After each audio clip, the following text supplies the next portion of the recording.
It's May Day, an international holiday, and we bring you tonight the special edition of the Majority Caucus.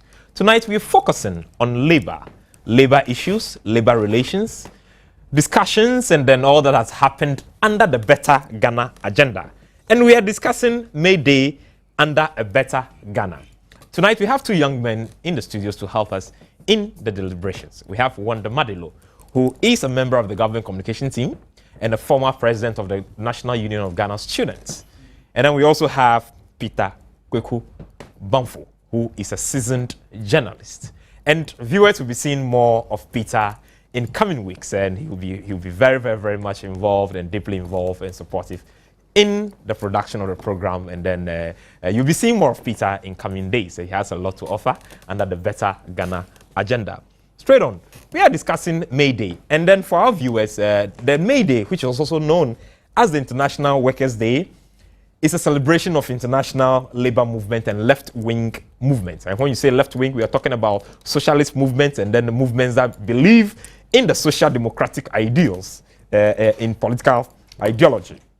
And it commonly sees organized street demonstrations and marches by working people and their labor unions throughout most of the world. And May 1 is a national holiday in more than 80 countries. So as we speak now, there are more than 80 countries that are celebrating the International Labor Day, which is the May 1. And then just another addition to the history. International Workers' Day is in the commemoration of the 1886 May Market Massacre in Chicago, which occurred after an unknown person threw a dynamite bomb at police as they dispersed an assembly gathering during a general strike for the 8-hour workday. And then the 8-hour workday in the 18th century, because of the capitalism and then the suffering that the people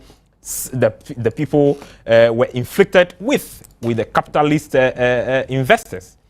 Most of the workers worked for more than 12 hours a day. There were many injuries, many deaths. So out of that, the people came together to demand that there should be a reduction in the work day, which is an 8-hour work day. There were a lot of pushings from the socialist organizations and then the social democratic movements. And today, it is accepted worldwide as an international rest day for organized workers in commemoration of the 1886 Haymarket Massacre. And His Excellency the President was in Sunyani today at the Sunyani Sports Stadium, exactly where he was elected as the flag bearer of the National Democratic Congress to contest for a second term in office, which is looking very, very, very promising for the good people of Ghana.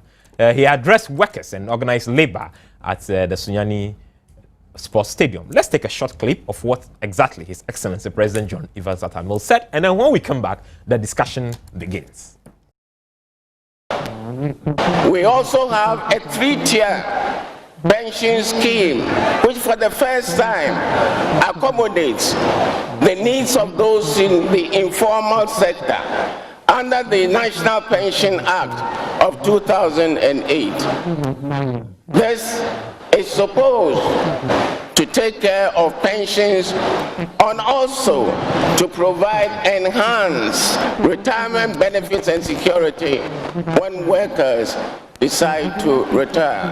In 2009, we set up the National Pensions Regulatory Authority, which is to oversee the organization and management of registered pensions.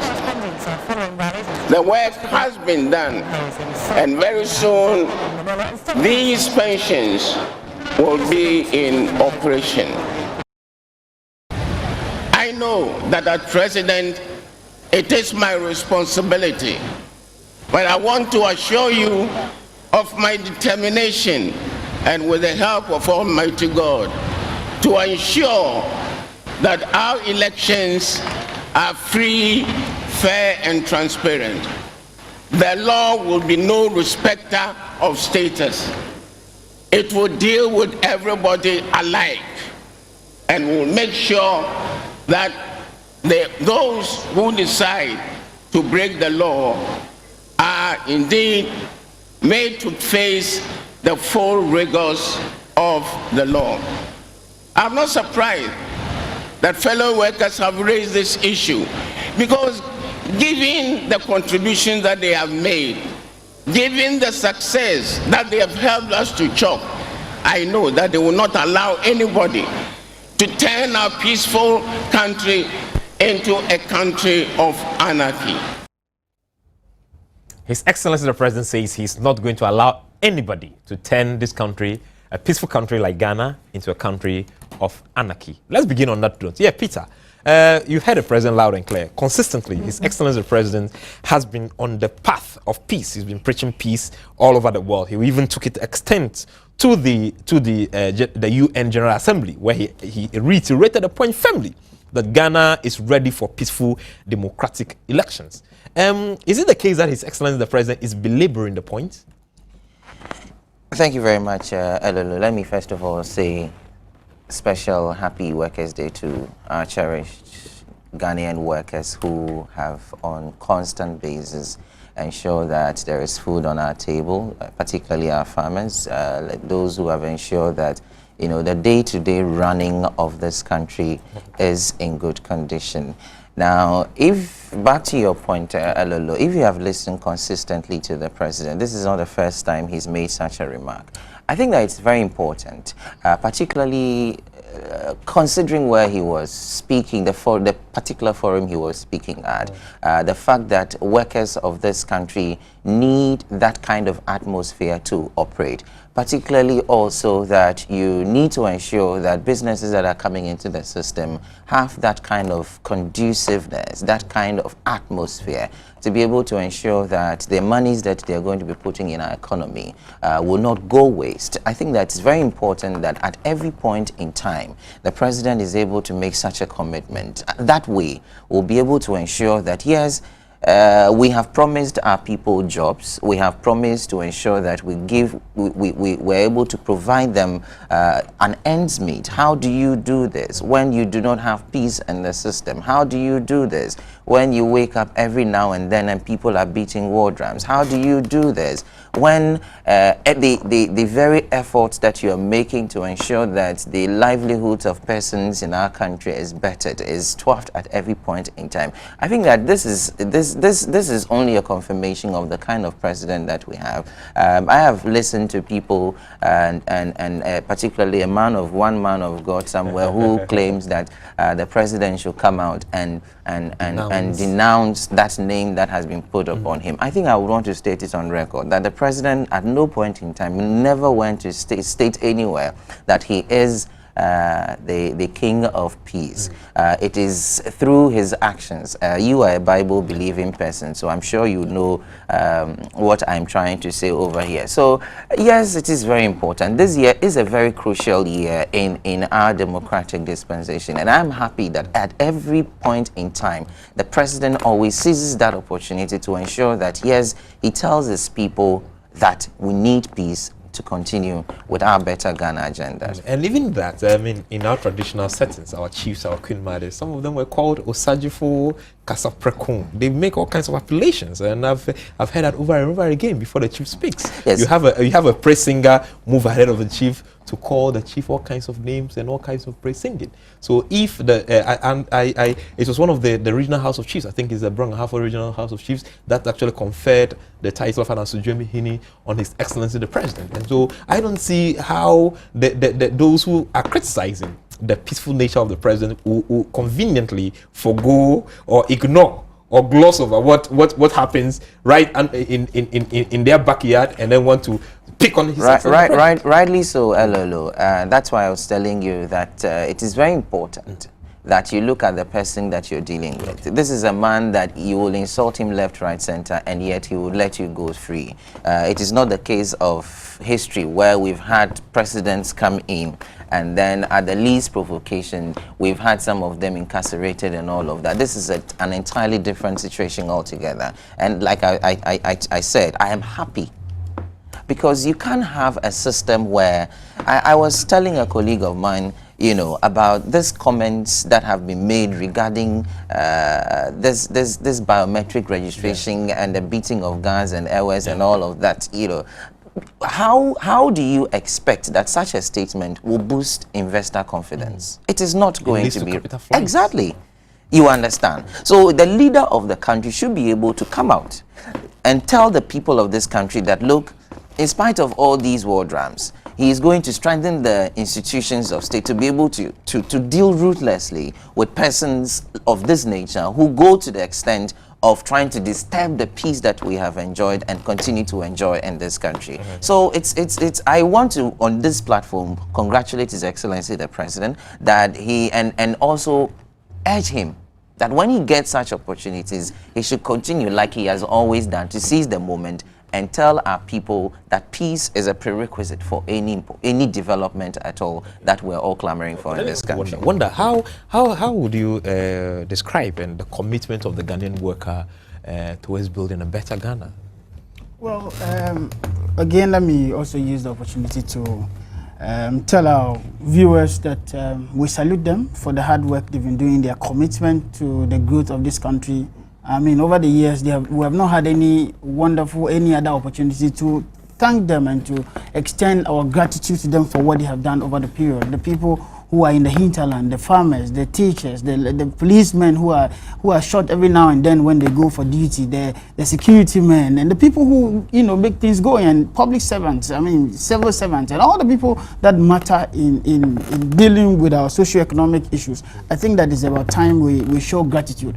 That is why I was very excited when the president addressed them and said that he is very marveled at the level of maturity they've shown in our times of difficulty, especially during the implementation of the single spine. You'll recall that a few organizations, I mean, took to the street. We've seen fishermen, we've seen farmers, we've Some seen are yet to be migrated we've seen pharmacists, we've seen doctors, we've seen all kinds of rigmarole of tactics all over the place about how labor issues are handled. But you see, we have a president who is so confident and so patient that things will be done, and if they must be done, they will be done in the right manner, in the right frame, and then done in the public good. I mean, to represent the Ghanaian, expectation of what is supposed to be done. Okay. Yeah. So for me, I think that it so far so good. Yeah, Wonder. To continue, can you give us some comparisons between how the fortunes of Ghanaian workers has increased since 2009? Yes, I can't do that with all gladness, especially when the figures are looking good. You will expect that, of course, we should put that out. Truth be told, before 2009, when we took over, I mean, the whole of 2008, I mean, throughout the period of the past government and all that, we have seen a lot of challenges with salary administration. We have seen a lot of issues with labor issues. We've seen a lot of disgruntled issues. I mean, a lot of people who are getting disgruntled and worried over the turn of events with labor, because you've seen even a time when we've had teachers go on strike for almost a year. I mean, schools were virtually closed down and all that. And so we've seen the impact of some of those labor issues on the economy. And that's why when our president promised building a strong economy and all that, one of the cardinal points is to look at the first interest, which is the worker, the one who goes to the office every morning, comes back, those working in the afternoon, those working in the evenings and all that. Those are the people that we have focused on, and that's why we took pains to put together the single spine salary structure, which the previous government have been running away from me. I mean, they passed it virtually few hours to leave in office, and I didn't really, strange, it was strange, very strange, of course, under very strange circumstances. President Kufuor ascended his signature to that. That was okay. We didn't have a problem with that.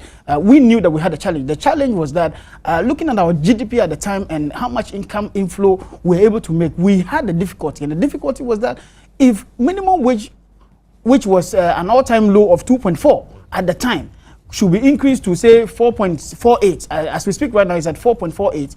The impact is going to be almost double. And so what was going to happen was that if you were also going to take people from the ordinary salary administration structure that they had before, if you're going to take them to the single spine, what we're going to see was almost a triple of those figures going up. And at the time, we had only about 2.4 of expenditure on wages and salary. I mean, 2.4 billion. I'm talking about billion. I get scared when I mention these figures. 2.4 billion. Today, as we speak, it's over 5 billion. Yeah. And we still have people that is more than 100% increase. Over 100% increase. And you should see what that should do to an economy. But you see... But yes, your critics say that the fortune of workers hasn't changed. You mentioned that in 2008, minimum wage was 2.4 Ghana cedis. Today, it is 4.48 Ghana cedis. Yet your critics say that nothing has changed in the life of the worker. Forget about the MPP. I want to tell you something. Election 2012 is about competition of capacity of delivery. Okay. It's not competition of capacity of delivery. Okay. It is not about ideas. I mean, vague ideas, because anybody can go out there and say, I have an idea. Whether it's realistic or not is another thing. I can give you $1 billion for free. Yes, like the MPP told us that they were, by the time they were leaving, they'll be leaving office, they would have put together a 50 billion investment fund. How did that happen? Did that happen? No, it didn't happen. It was just one of those vague ideas that people could just push around. It is not about just plans on paper. No. I mean, we've seen a lot of those plans go to rust. I mean, they're lying on shelves and nothing has happened. It is not about just saying anything and getting away, like saying that you're going to do a free school, SHS and all that. Before without knowing how much before we're told it's going to be a university thing, now it's going down, and then we're told that it's not going to be secondary school. Whether it's only going to be for the public schools too, we still don't know, and the figures are still not coming out. It is no surprise to see Dr. Okompa Ahonfe, which is one of the founding fathers of the Dankwa Institute, say that for him, and I want to read a paragraph for you in one of his publications, which was, I think, an indictment on Nana Addo. I think Nana Addo should respond to this, is that in one paragraph, he said, then also in terms of industrial policy, which is one of the reasons why we're here today, the MPP presidential candidate failed woefully to articulate precisely how he intended to organically modernize the industry. Okay. I mean, talking about that, for me, I think that is was from the Dankwa Institute. Yeah, that's from Dankwa Institute. This man is called Dr. Okompa Ahonfe. You can see he has a PhD and he does a lot of work for the MPP.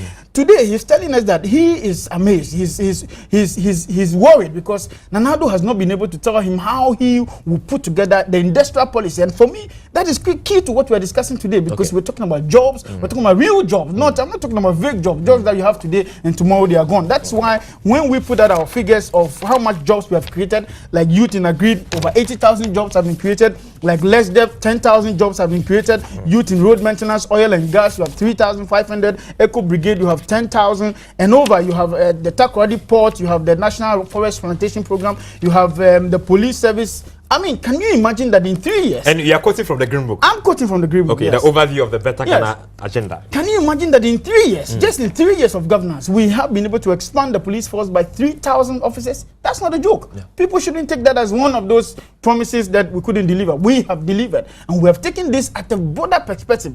And at the most government is, I'm so proud of it, because one of the things they are doing is that most of the strategies that they are doing, they are not mid-term strategies. They are not things that they are long-term. They are long-term. I mean, for instance, you have plans. If you look at the Ghana Shared Growth and Development Agenda document, for instance, you will see that some of the plans outlive the president's, tenure. That is what every visionary leader should do. I mean, in our history, very few leaders have been able to put that together, and that's why I applaud him. And so, for me, the role of the worker and how much they get at the end of the day, how much they access by way of financial rewards, and then even accommodation for our working class, for me is very critical. That's why I think that now that we have signed on to the Shelter Afrique program, where we can be able to provide accommodation and all that, behind the backdrop of what has happened with the STS and all that,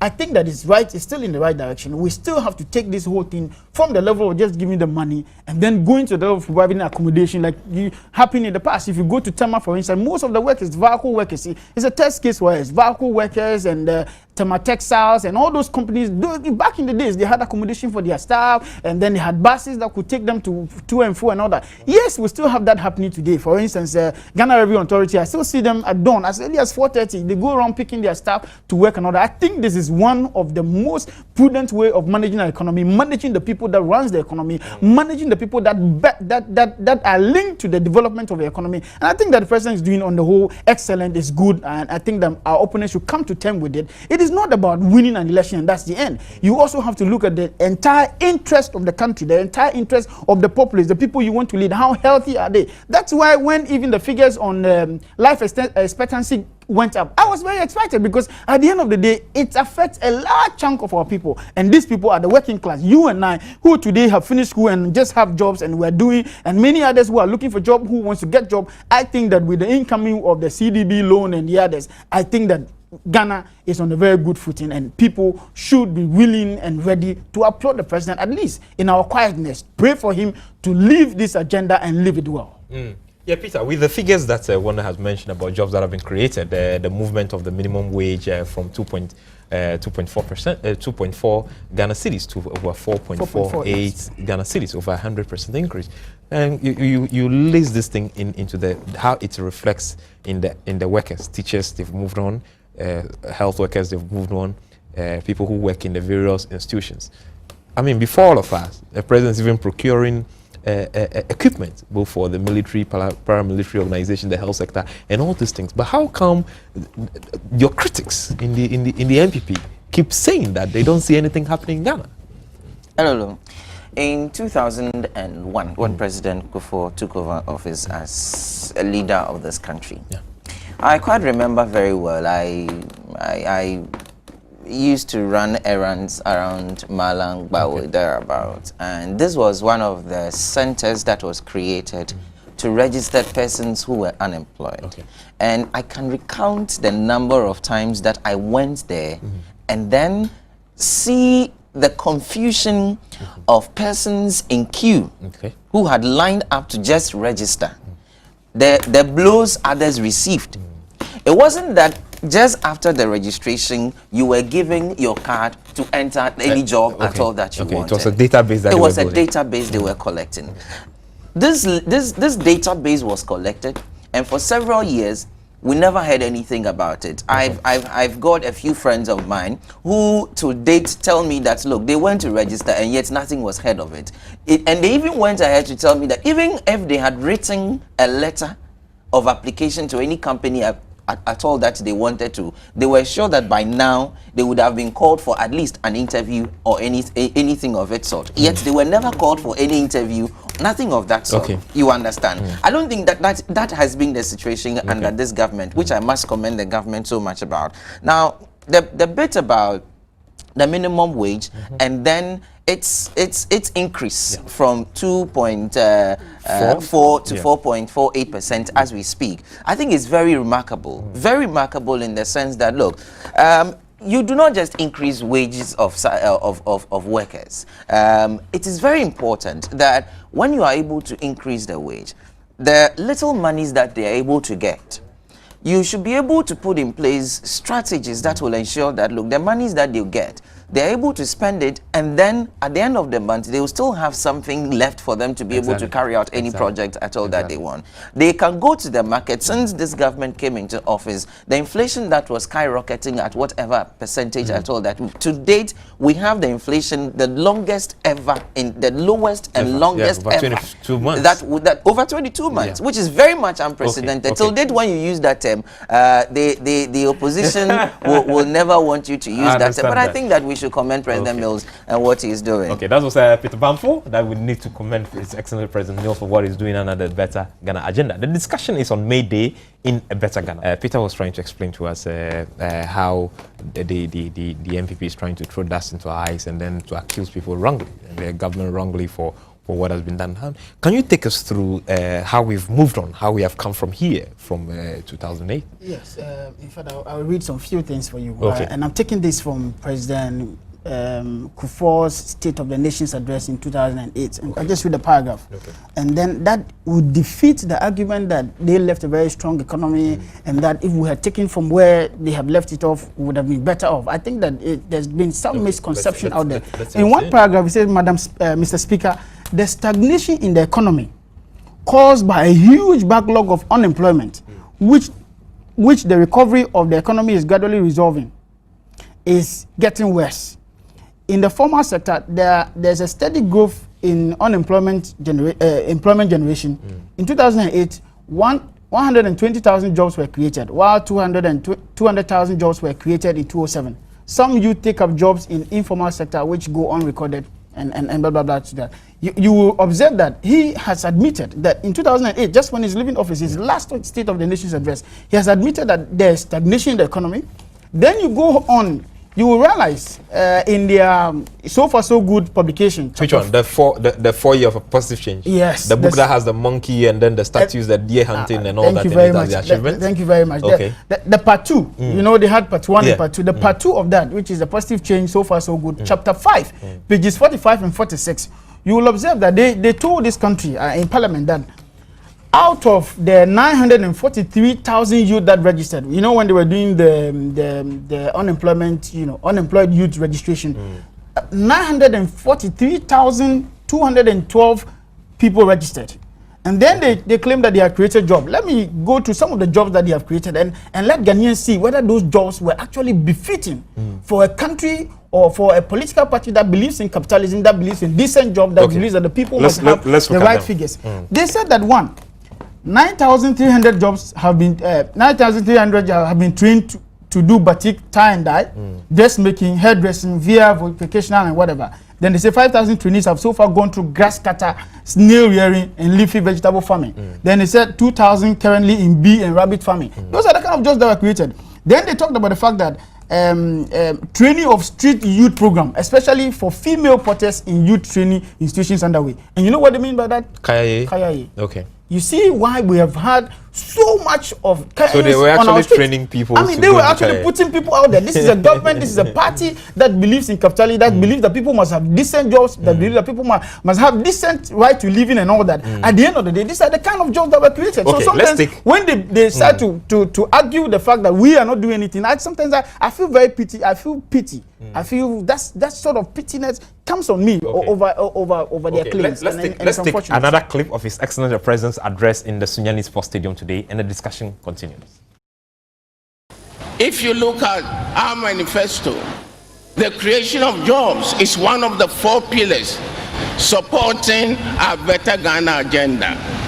We also recognize that the private sector should be the engine of growth. I'll be quick to admit that we have had some challenges, but one should also acknowledge what other methods or contributions we have made. Indeed, we recognize that there is a need to continue to produce a kind of atmosphere which will enable the private sector to create jobs. We have targeted certain areas, and indeed, our procurement of the Chinese loan of 3 billion is really targeted at sectors which will help us to create jobs for our people. I take the point that we must first think about Ghanaians. We must think about Ghanaian investors. And where we have a choice between a Ghanaian and a foreigner, we are not going to discourage foreigners, discriminate against anybody. But as president who has been elected by Ghanaians, I believe that the least that I can do is also to help them compete equally with the foreigners.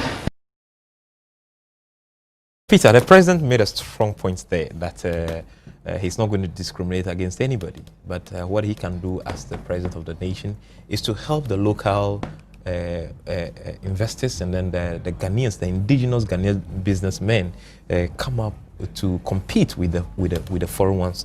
I believe that is one way of trying to say that he's going to create a good business. I think also that if you look at what is going on so far, the kind of interventions that this government has put in place to ensure that businesses are able to thrive, businesses are able to operate.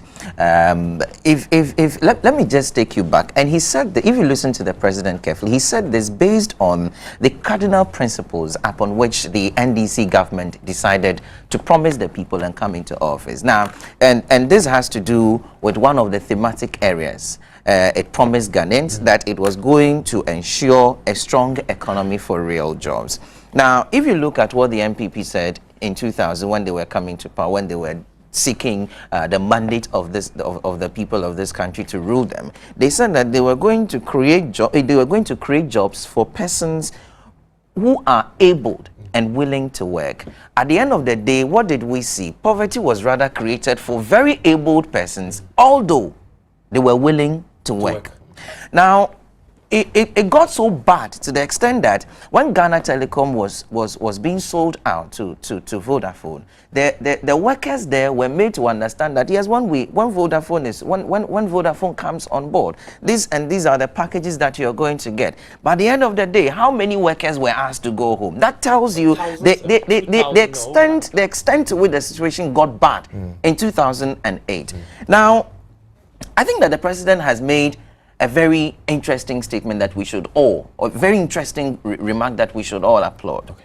Now, if a blind man tells you that he's going to hit you with a stone, he tells you that he has his legs or his foot on something. The president has said that, look, there are certain areas that they are looking at, they are targeting, and I'm sure that he's referring to the 3 billion Chinese loan that we've been able to secure from the Chinese government. Yeah. Now, I would urge that persons like the Samia Wukus who go to address young upcoming graduates, future politicians, future leaders of this country, bankers and all of that, he will go and stand in front of them and tell them that, look, it is about time that you get ready, because very soon you are going to take position. And what does he mean? He's telling them to get ready, because once they have been able to unleash their violence on the people of this country, they can go from office to office, taking over whatever position that he's talking about. I will urge him and the likes of him who go to make such comments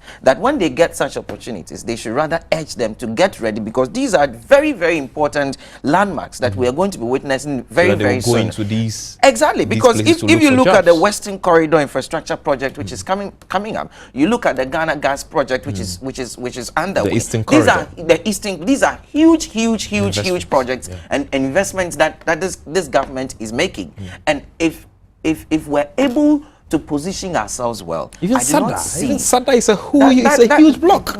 You see, they make so much noise that SADA is a failure and all of that. But you see, it's very important that before you make such you make such criticism or you make such remarks, you take the pain and go and see what is happening there before you do so. They've talked about the Volta University, they've talked about the BA University and all of that. Amazingly, some of them have not even been there. They don't even know where the place is located. They've never been there. I heard one member of parliament from the MPP side say that, look, he went to pass the site, the Sokot there, where the university is situated, and there was no signboard or directing people to the university site. So it tells you that the university is a failure. It's nothing like an university. How can people make such comments? So I think that is very important. The local enterprise, the persons who are in the informal sector, like he rightly read, this is an aspect of what government has decided to do, and I think it's very important that we give the opportunities to such persons who decide to do their own things. It is very important that whatever help that government ought to give them, they are given to operate. And I'm happy that all these interventions are there to help the local enterprises to also grow. Okay, let me take a press statement by the NDC before we go on the break. NDC congratulates workers. The National Democratic Congress, NDC, extends its warmest felicitations and congratulations to Ghanaian workers on the occasion of May Day. We join all Ghanaians and the world over to commend you for your hard work towards the socio-economic and political development, even in the face of challenges confronting your efforts. The NDC believes that your dedication, selflessness, and commitment to work has influenced the country's productivity and sustained the serene labor environment prevailing in the country. We wish to salute Ghanaian workers on this auspicious occasion of Workers' Day.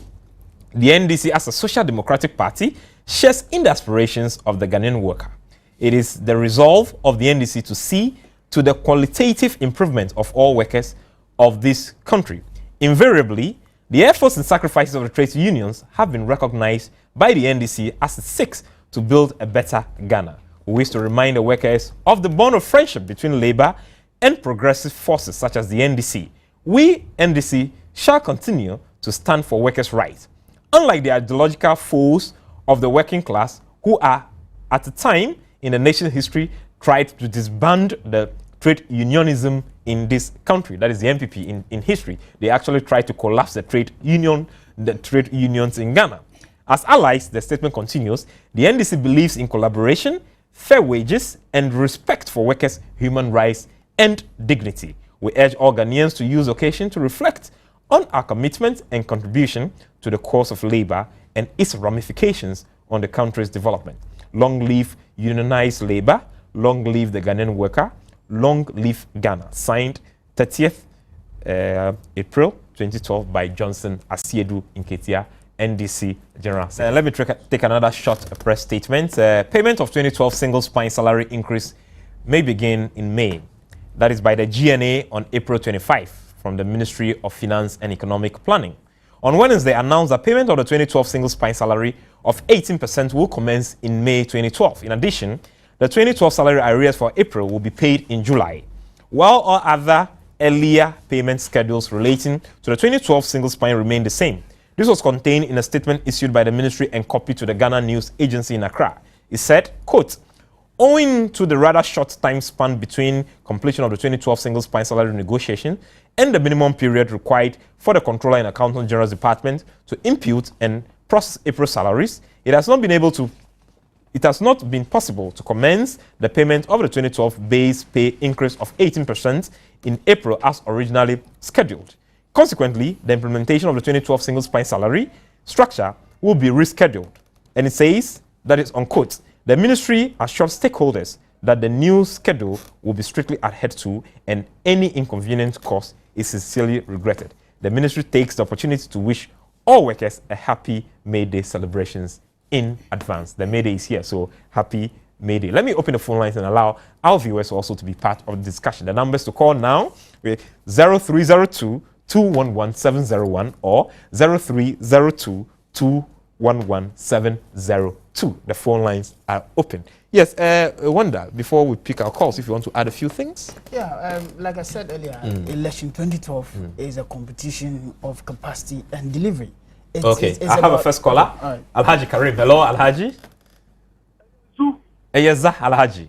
Yeah, and I'm happy to see Peter Bambo today, this evening. Okay. I'm so sorry. And this is doing well. Yeah. After Tamis, we don't even do campaign. We are winning. It's one touch. Yeah, but we need to campaign, Alhaji. I like Karim is telling you that back it on the wall. That's how we are winning. We're not going to get around. Okay. Peter Bambo, say hi to Peter Bambo for me. Okay. All right. Okay. Thank you very much, Alhaji. Let me pick Aziz from Wa. Hello, Aziz.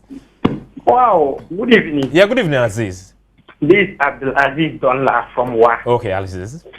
Oh, thank you very much. Mr. Felix, you people should just keep up the good work. Okay. You know, President Moss, he has just won in advance. Because looking at the way the man is protecting this nation, I think that's the way forward. Okay. You monitored the speech you gave today. Okay.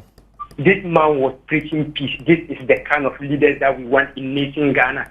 So all Ghanaians should just make sure to vote massively for this man come December 7th, so that he will continue with the good work that he's doing for us. Okay. You come to the north here and see the unprecedented work that President Moss has given to Okay, Ghanaians. all right, okay. What do you want again? Okay, thank you very much, Abdul Aziz. Let me take Tahiru from Boku, sorry. Tahiru from Boku, hello. Good evening, fellas. Yeah, good evening, Tahiru. Yeah, I'm grateful to meet you this evening. Okay, Tahiru. Yeah, I'm calling from Baku, and the only thing I have to say is it's because the NCC people don't want to, they don't want to see the unprecedented work of the president. And I'm asking them, even they have everybody in Baku here, which they can go through around Baku area, everywhere, even at Garu, you will see the differences. Okay. You finally see the differences of the president and the 8 years of we can't even compare the 8 years of President Kufuor and then the 3.5 years of President Moss. Okay. So they should even compare the whole 8 years plus the 3 years, and it is unprecedented. Okay, thank you very much, Tahiru from Boku. Let me pick Abdul Hamid from Wa. Hello, good evening. Yeah, good evening, Hamid. Oh, we've lost Abdul Hamid. I'm sorry for that. Yes, Wonder. Yes, so what I want all of us, including the MPP, to look at is to take some reality checks. Okay. Given the chance before, what did you do? What are you looking for to do that is new? 8 years in government. Okay. What have And you there's another caller from Wa. Hello, Matthew. No, good evening. Yeah, good evening, Matthew. Your comments. And this is Matthew calling from Bolivia. Okay, Bolga. Okay. Look, Ghana has not made a mistake vote Professor Ahmed to be our president. Okay. The kind of development that goes on this 3 years. Have you seen it before? I think Professor Ahmed should keep us. Okay. To keep developing this country for us. Thank you. Okay. All right. Thank you very much. Let me pick Abu Mahama from Damango. Yes, Comrade Felix and my colleagues, panelists. Okay. This is Abu Mahama, another deputy regional youth organizer. Oh, Abu, yeah, you're welcome to the show. But today I watched our president and his excellence. Okay. He has doubled his excellency. He has doubled the excellency. A great leader. Okay, so his excellency, yes. excellency. Yes, yes, excellency, excellency. That's interesting, Abu. It is only a great leader that acknowledges what the General Secretary of TUC said. Okay. His statement was strong. Okay. And President Mills was bold enough to acknowledge that we are making strides. Okay. Okay. There's a saying that, look, there's no nation that can be built in just 1 day or in 3 years. Oh, yes, of course. The growth that we have in this country now, definitely, it is making progress. Okay. And that, how NDC is giving the next chance to rule this country. Look, what they call it, the inflation rate and everything will match. Okay, all right. Lower the inflation rate, definitely greater the growth of this country. Okay, thank you so much, Abu. That's the Deputy Regional Youth Organizer of the Northern Region, Abu, joining us with his comments. Yeah, we have a few minutes more. Just wrap up. 1 minute, 1 minute for Peter, 1 minute for Wanda. Peter. Okay, sure. Thank you very much. I thought Wanda was on the floor, so we were going to allow him to land here. I think that, once again, I would want to use this opportunity to wish all Ghanaian workers a happy Workers' Day. And they should continue to have that faith that they have reposed in this government and President Mills. I think that he has a vision. The vision is that he wants to take this country to where we have never seen. And that is why, if you have noticed for some time now, there's been a consistent usage of the term unprecedented, and we are yet to get there. And I would want to say that Ghanaians should continue to keep faith with this government. Very soon, what we are all expecting will definitely come. Okay. And when it comes, we would all smile and say that we have never made a mistake at all, like one of the callers said, voting President Mills and the NDC back into government. One of the things, even let me just read this back to you. One of the things that have impressed me about his excellent president is that, when we took over power and there was that problem with the payment, he went to organize labor to negotiate with them. Now, these are the problems we've had. So please just bear with us. Let's implement this thing over a period of between 3 to 5 years, and everybody will have whatever is due the president. Organized labor came into agreement with the president. They understood the situation and agreed that, okay, owing to the difficulties. And I think organized labor also needs to be very much congratulated for showing good faith to government and then to His Excellency the President. And it comes back to the point that, look, if you are going to vote somebody into government, you need to know who you are going to vote into government. That person, the trust must be there. Okay. You understand? If consistently you've had promises broken, it tells you that, look, this is not a government that you can trust. Okay, and this is the president who is never scared at all whenever any organized labor decides to go on strike. Okay. Because he knows how to get them back to work. Okay, let me pick one that. Yeah, let me inform Ghanaians not to be deceived by the several promises of the MPP. I mean, we have been told before in this country that those of us who don't have jobs is because we are lazy. Yeah. I mean, a whole president told us that in the face, that it's because we are lazy. Yeah. And somebody also said that when we are hungry, we should go and eat kokonte. Yes. However, many of the interventions that President Kufuor did, like the President's Special Initiative, so much money was invested. The starch factory collapsed, the garment industry collapsed, everything collapsed. By the time they left office, so you ask, the figures that they allocated to those people in those particular companies, at the end of the day, where are those people? Those are the people today that need jobs. Those are the people that most government is providing jobs for. And so when the president talks about also protecting the interest of investors vis-a-vis the interest of Ghanaians, it's a call in the right direction, because you see, you cannot expand your economy by just using your internal resources. Sometimes you need inflows from outside. Then you can be able to live in a comfortable situation and expand. Expand the funds. An impressive part of the president's statement had been the three-tier pension scheme. To the extent that even informal people, people in the informal sector, can also contribute every month to a certain pension. So like when you are a tomato seller, you can sell your tomatoes for 20, 30 years and then contribute to the pension. So when you retire from your tomato sales, you can go back and draw on your pension. I think that is excellent. That is one of the unprecedented we've been talking about. Listen, I feel very bad for drivers, because you know they are not on salary. I mean, they are giving some stipends at the end of the day, and by the time they are 60, 50, they lose their job, and that's the end. Gone. But today there's a hope for them. There is hope for them. They can now be able to access that kind of pension scheme and all that. There are a lot of insurance companies, brokerage companies today that are also doing a lot of good things along that line. I'm sorry we ran out of